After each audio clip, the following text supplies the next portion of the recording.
Estamos com o Renan Santos, pré-candidato à presidência pelo partido Missão, partido recém-fundado. Tem quantos meses o Missão? Olha, 6 meses e meio, 7 meses. Oficializado, né? De oficializado. Eu gravei com Kim Kataguiri no congresso aqui do MBL. Ele estava comentando sobre o partido, falando de sua pré-candidatura. Ainda era uma possibilidade na época que a gente fez a entrevista. Paulo quer perguntar, daqui a pouco o Luane Ribeiro traz detalhes sobre os projetos lá de diminuição de carga horária, de escala 6x1. Paulo quer perguntar, eu ainda tenho João Felipe, Reinaldo, Iago, muita gente aqui na fila. Boa noite, Paulo. Qual a pergunta para Renan Santos? Boa noite, bancada. Obrigado pela atenção. Gostaria de perguntar ao pré-candidato Renan Santos o que ele tem a dizer do ACM Neto, que é um oligarca. Haja vista que ele, em Pernambuco, ele é muito enfático com o João Campos. E por que na Bahia ele não é enfático com os Magalhães e demais oligarquias locais?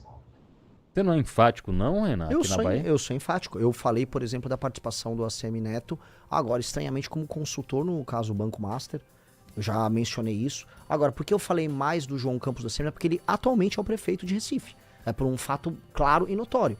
Ele atualmente é o prefeito de Recife e o modelo de populismo que ele faz tornou ele uma liderança pop em âmbito nacional. Então, combater esse modelo que começou a ser imitado por inúmeros prefeitos é importante para evitar que o modelo se espalhe para os outros lugares. Agora, críticas ao ACM Neto eu tenho muitas. Só para deixar claro, a ACM Neto é um dos caras que enganou o Kim Kataguiri nas eleições para prefeito de São Paulo. Como assim? O Kim, passaram a perna no Kim. O Kim seria pré-candidato pelo partido dele, União Brasil, a prefeitura de São Paulo, chegou a pontuar com mais de 10% em a ACM era o vice-presidente na época. E tocava a fundação do partido. Eu tive reuniões com a ACM. Não, quem será pré-candidato? Aí o partido se ajeitou para apoiar o Nunes, ele nem respondeu ligação telefônica, mas respondeu. Um comportamento de um cara mimado, eu não gostei. Tanto que dali em diante nem tenho relação com ele. Não faço absolutamente nenhuma questão de evitar críticas a ele. Eu acho que é um ponto que eu quero colocar aqui. Que a situação da Bahia é tão desesperadora, muito por conta do PT, que eventualmente é um salto civilizacional não ficar com o PT aqui.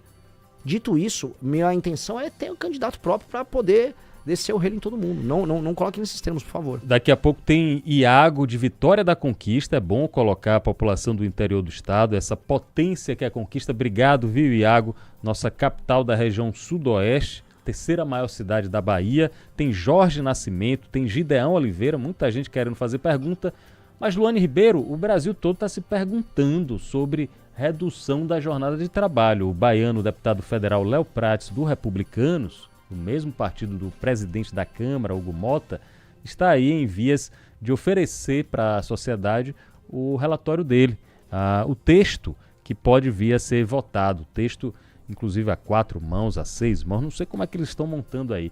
Quais as novidades, Luane Ribeiro, sobre escala 6x1? Olha, Pablo, o presidente Lula se reuniu nesta segunda-feira com o presidente da Câmara dos Deputados, Hugo Mota, e alinhou que o relatório da PEC, do fim da escala 6x1, deve prever jornada semanal de 40 horas com 2 dias de descanso. Segundo interlocutores, o texto também deverá estabelecer um período de transição de apenas 1 ano para a implementação da mudança, prazo que surpreendeu os líderes da Câmara. Nos bastidores, parlamentares discutiam uma adaptação gradual entre 2 e 3 anos.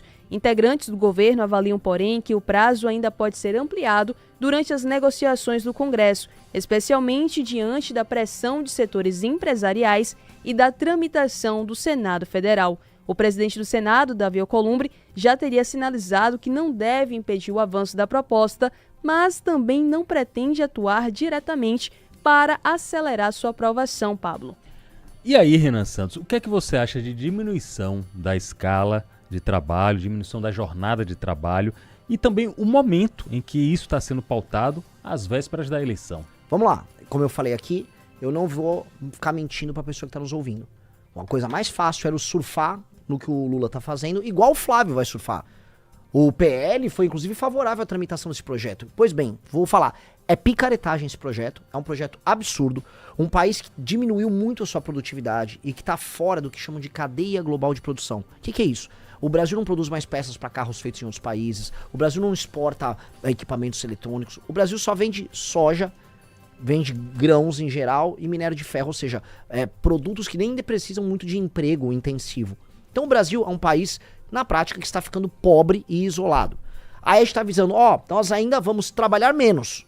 Então o Lula aumenta imposto, o juros está lá em cima e ele está falando para as pessoas trabalharem menos. As pessoas não vão ficar mais ricas fazendo isso. Não existe, eu estou avisando para todo mundo, a hipótese de você trabalhar menos e ganhar mais. Isso não vai rolar. As pessoas serão demitidas, elas vão para informalidade, o Brasil vai aumentar o custo dele gigantesco, que ele já é, para um valor ainda maior, ou seja, o custo do Brasil vai se tornar ainda mais pesado e isso vai fazer com que nós fiquemos para trás. Então a vida do trabalhador vai piorar. Eu estou avisando, ele vai piorar. Todo mundo quer ouvir o que é gostosinho, né? Não, eu vou ganhar Vale Gás, o papai Lula vai me dar Vale Gás, vai me dar energia elétrica, eu vou trabalhar menos e ainda vou ficar mais rico. Desculpa, meus avós me ensinaram, quando a esmola é demais, o santo desconfia. Não é? Renan Santos está aqui com a gente, ele que foi chamado de direita conservadora do Vale do Silício. Foi numa reportagem da Folha, eu acho que de sexta-feira. Você é direita conservadora? Você tem um manual da direita ultraconservadora do Vale do Silício? A direita do Vale do Silício, por essência, ela não é conservadora. Só pra a moça da matéria, ela não entende muito do que ela tá falando. Não é uma direita conservadora. Não existe direita conservadora no Vale do Silício. Existe uma direita tech. Uma direita que acredita que a tecnologia, os avanços tecnológicos vão permitir que a gente reorganize o mundo de uma maneira muito positiva. E aí você tem teorias das mais diversas, pessoas falando. Eu não sou afiliado a eles. Eu só conheço os autores porque eu sou uma pessoa que lê, diferente de boa parte da direita e da esquerda brasileira. Eu leio, eu conheço pessoas que são influentes hoje nessas maiores empresas do mundo. Sou lido também, o material que eu escrevo é lido lá fora. As pessoas admiram o fato de a gente ter criado um partido. E sim, tem gente muito inteligente nos Estados Unidos que trabalha nas maiores empresas do mundo que admiram o trabalho que a gente tem. E há uma troca. Agora, isso não quer dizer que eu tô afiliado a nada. Essas coisas são apenas o jornalismo querendo criar, vamos dizer, um espantalho. Qual é o espantalho? No fim, eu vi a matéria da Folha que me falava isso, eles querem dizer que eu sou fascista. E aí, ser fascista é ser do mal, né? É ser o inimigo, é ser o vilão, né? Sou malvado, eu sou malvado. Cara, eu só quero ser verdadeiro, honesto e fazer o Brasil crescer e matar bandido quando precisa matar bandido, prender bandido quando precisa prender bandido, ter infraestrutura e fazer com que as pessoas que trabalham mais e que sejam mais capazes, elas sejam recompensadas por isso. É pedir muito? Então vamos ver se a população está recebendo essa mensagem. Luane Ribeiro, o homem tá on, Renan Santos tá on, não tá querendo intervalo não. Vamos emendar uma pergunta na outra que tá chegando aqui. Reinaldo, boa noite, Reinaldo. Qual a sua pergunta para Renan Santos? Boa noite, bancada. Aqui é Reinaldo Araújo. Beleza? Rapaz, gostei desse cara, ó. Já tem meu voto. Esse Bolsa Família, eu vou te contar, velho. Tá acabando com a vida do ser humano brasileiro. Abraço.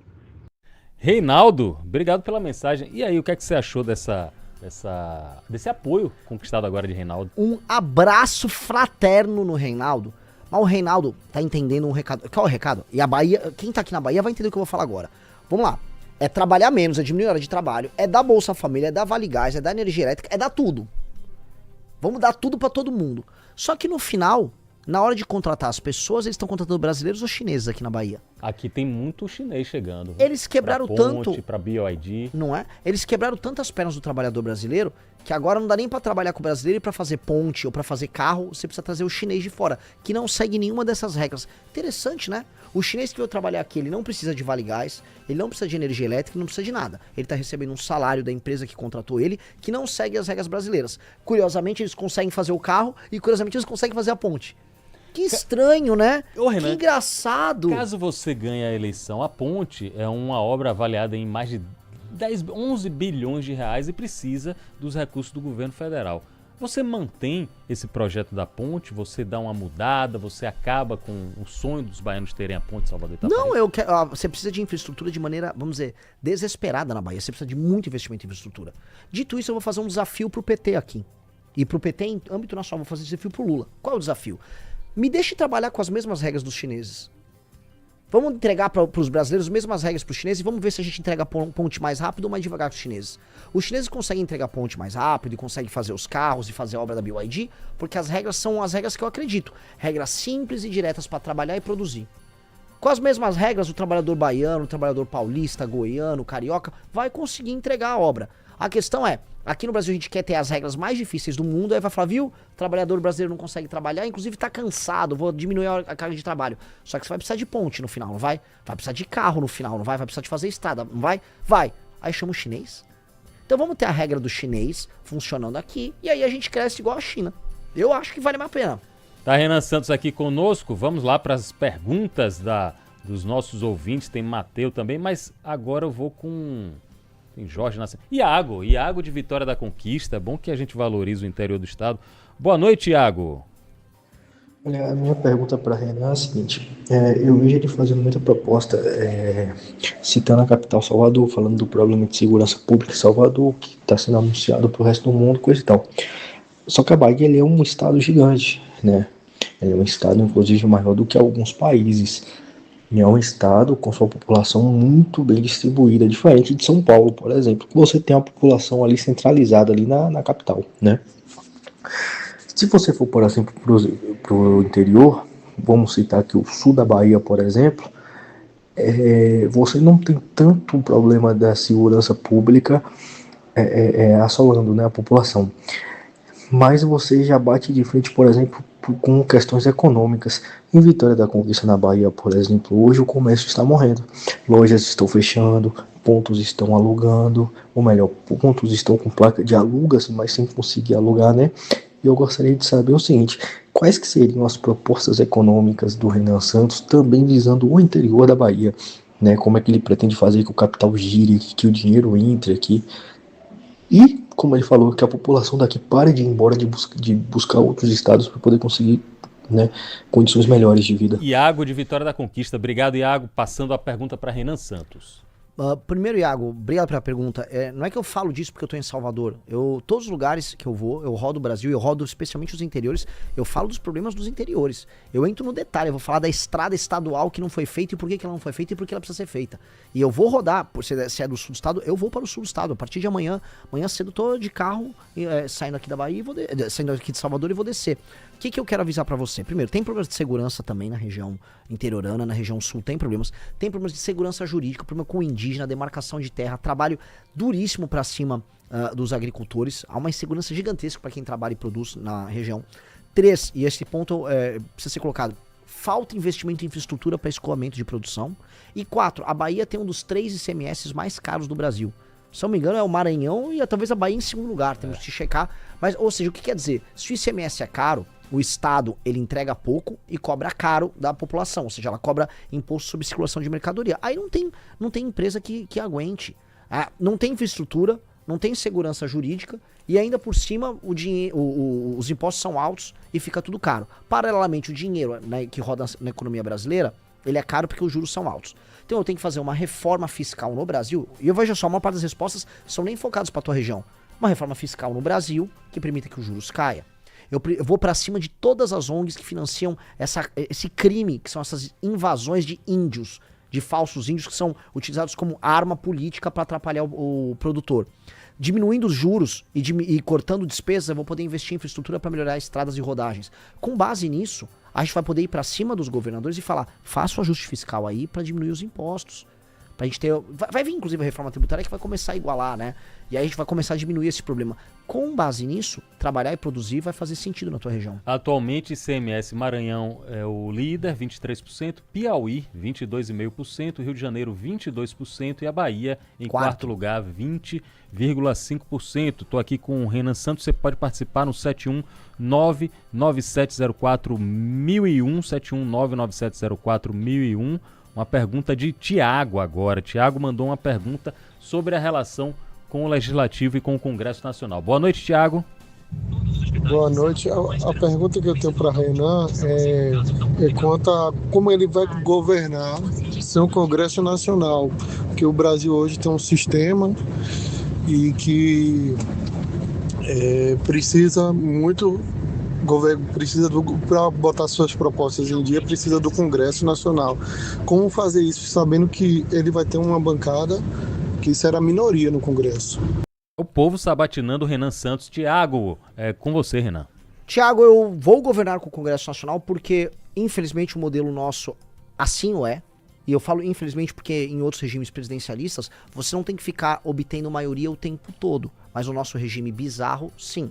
Então eu vou fazer isso, eu vou conversar inclusive com partidos que eu tenho asco, eu vou tapar o nariz e vou chamar os presidentes desses partidos e falar, me traga para participar do meu governo os melhores nomes, vamos sabatinar esses nomes, vamos colocar eles para participar da gestão conosco em cima do nosso projeto, sem porteira fechada para fazer negócio, sem roubalheira, sem nada.